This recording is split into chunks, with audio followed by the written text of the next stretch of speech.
అబద్ధం అర నిమిషంలో స్ప్రెడ్ అయిపోతుంది. నిజం దాన్ని మళ్ళీ సరిచేయడానికి నెలలు ఏళ్ళు పడుతుంది. ఈలోపు అబద్ధపు ఆధిపత్యం నడుస్తోంది.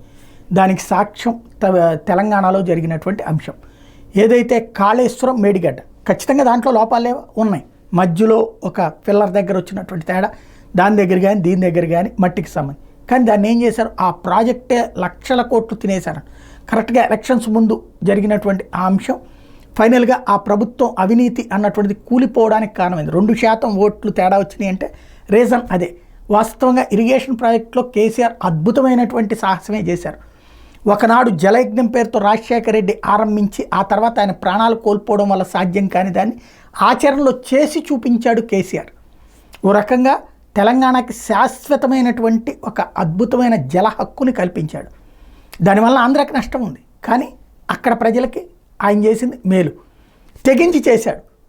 ఏళ్ల తరబడిగా దశాబ్దాల తరబడి సాగేటటువంటి అనేక వివాదాలని తెగించి పరిష్కరించేశాడు.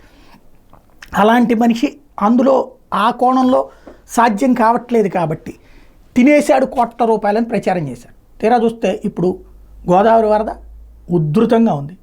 మరి కాళేశ్వరం ఏమైపోయింది, మేడిగడ్డ ఏమైపోయింది, లక్షల క్యూసెక్కుల నీళ్లు అక్కడే ఉన్నాయి కదా, వందల టీఎంసీల నీళ్లు ఉన్నాయి కదా, మరి ఏం కాలేదు కదా.